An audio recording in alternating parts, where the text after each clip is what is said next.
Okay guys, today we're going to talk about RNA. Now you guys are probably remember what RNA stands for. The R, that's my ribose, and then N is nucleic, A is acid, right? So RNA is ribonucleic acid, right? RNA. Now remember, when we're talking about these nucleic acids, when we're talking about the nucleic acid, as far as a function goes, actually had two different things. Remember, they store and they transfer genetic information, genetic info. And remember that genetic info, this is the stuff that codes for my organism, or like what my organism looks like. But when we talk about store and transfer, the storing part, that's my DNA, because we've talked about how DNA can store information in their nitrogen bases, you know, those A's, T's, C's, and G's, and then the order of those is determined what your organism looks like. But then right here, your transfer, this is where your RNA comes in. And RNA is really good at transferring information because of the way he is made, I guess, or the structure of them. So let's go ahead and write that down. So RNA, right? His entire job is to transfer information. That's my RNA's job. He is to transfer this information. Because then when he transfers this information, remember, let's go way back. You know, we're talking about genetic information. Well, what's the physical manifestation of that? Well, that's a protein. Well, where are proteins made? So he is going to go, to the ribosome. And then once he goes to that ribosome, I get to make my proteins. And don't forget, protein, this just is going to give me my physical organism. And so when we talk about the flow of information, DNA stores it, right? So he stores my info. RNA, he's going to transfer that info. And then the protein, that's what I physically see. And that's pretty cool. We'll go through that whole process here after here in a couple of days. Now, when we talk about RNA, let's go ahead and do basic stuff. Remember, RNA is a nucleic acid. So the monomer of RNA is still a nucleotide. And we know a nucleotide is made up of 3 pieces. We know that he is made of that phosphate group, which is my backbone. We know he is made of a sugar, but now the sugar is a ribose sugar, and I am still made of nitrogen bases, okay? Now, those nitrogen bases, most of them are the same, but there is one that's different. So we still have adenine, we still have cytosine, we still have guanine, but now, instead of having thiamine, or my T, I have uracil. All right, so uracil is still going to be a pyrimidine, still going to be 1 ring big, but uracil is easier to use in RNA, really because my thiamine, he can break outside of the nucleus pretty fast, and we don't want my message to get broken. So let's go ahead and draw what this nucleotide looks like, right? We know we have my phosphate group.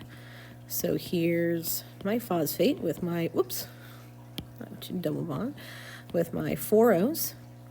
And then I connect it to my sugar, and I know it's a sugar because it's made up of carbons, hydrogens, and oxygens.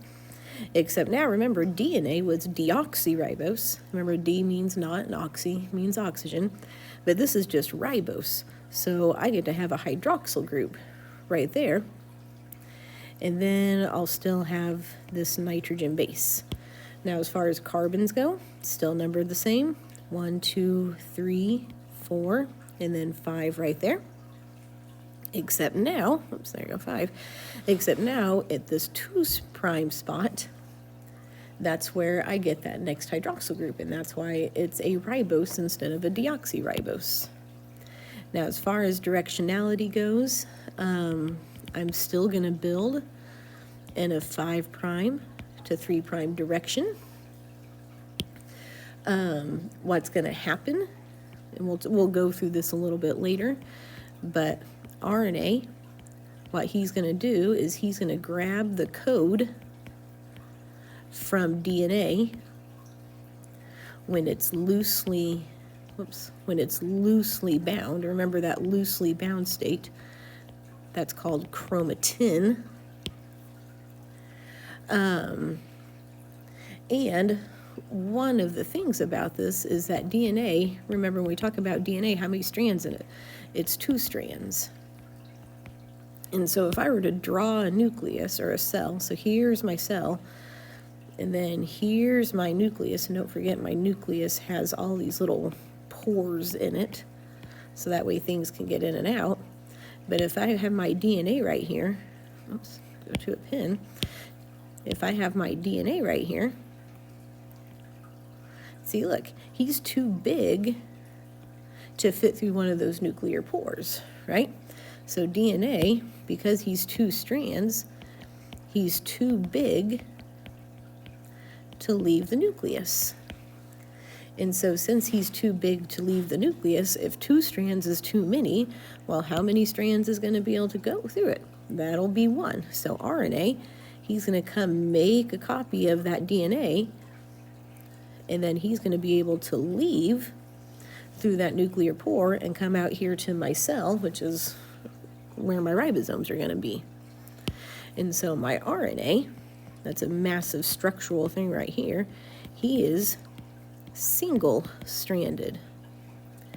And we like him to be single-stranded, so that way he can leave my nucleus.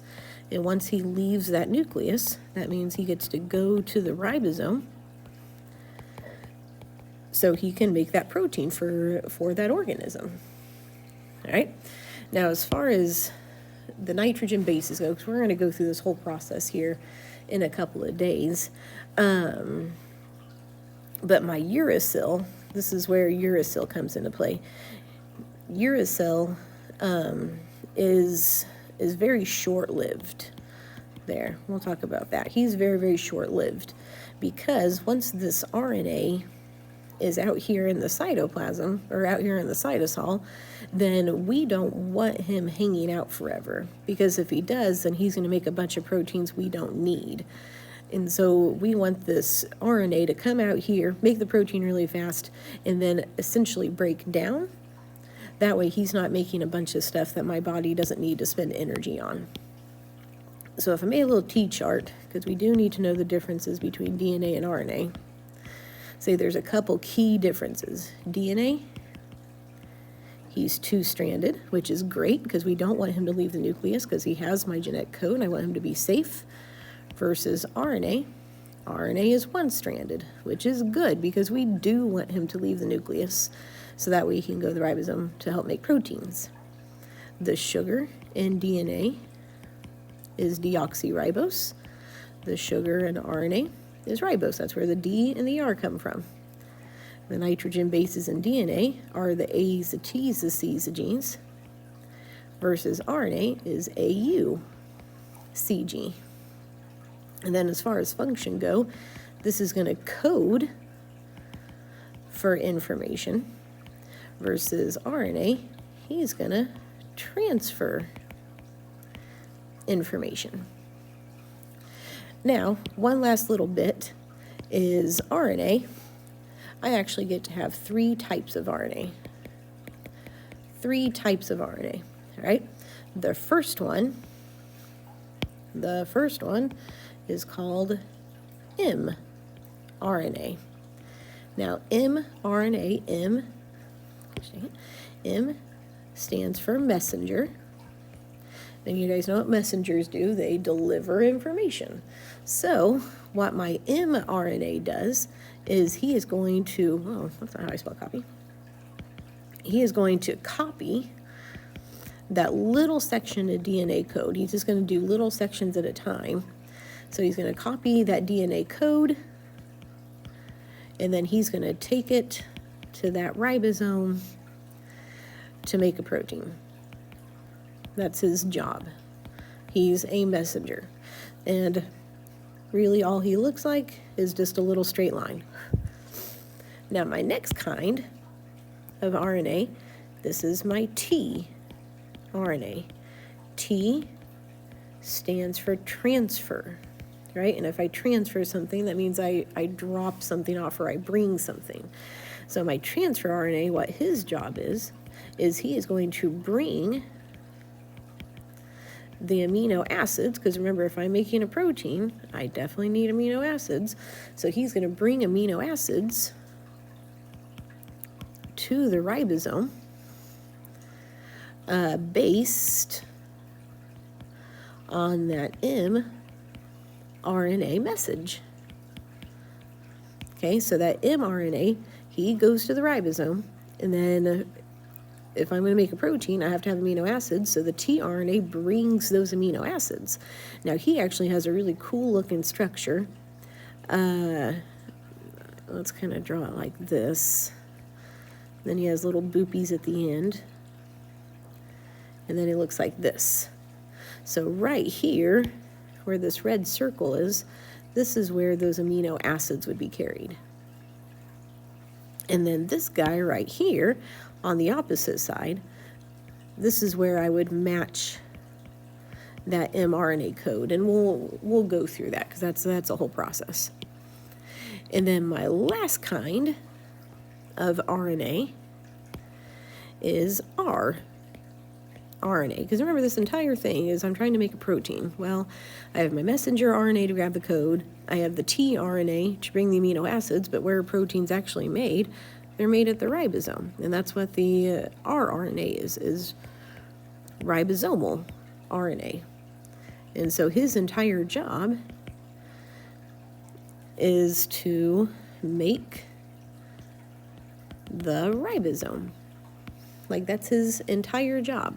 So this is where the mRNA and my tRNA go to make a protein. And then that protein, what this is, remember from way back in, this is going to be my primary structure. Remember, primary structure is just the chain of amino acids, because then he'll go to the Golgi and he'll get folded into the secondary and tertiary stuff. Okay, and so my rRNA, remember, ribosomes, they just kind of look like a hamburger. So you have a top and then you have a bottom. And so what happens is this messenger RNA, right, that straight line, he goes through this guy, and when he goes through this guy, then the tRNA with my amino acid brings them. And then you end up making a chain of amino acids, and then that chain of amino acids, this will become my protein. Okay, so as far as RNA goes, it's actually pretty simple, right? Still a nucleic acid, okay? Let's use something nice and bright. So still a nucleic acid, except now, instead of storing information, he's going to transfer it. How he transfers it is because this RNA is single-stranded and he can fit through these nuclear pores versus DNA. DNA is double-stranded. He's not able to. Because he's a nucleic acid, he's still made up of my nucleotides, still made up of phosphate, sugar, nitrogen base. I still go in a 5 to 3' direction. And then I have those three kinds. But those three kinds, the mRNA, the tRNA, and the rRNA, those are to help make the protein outside of your nucleus. Okay, hope that helps.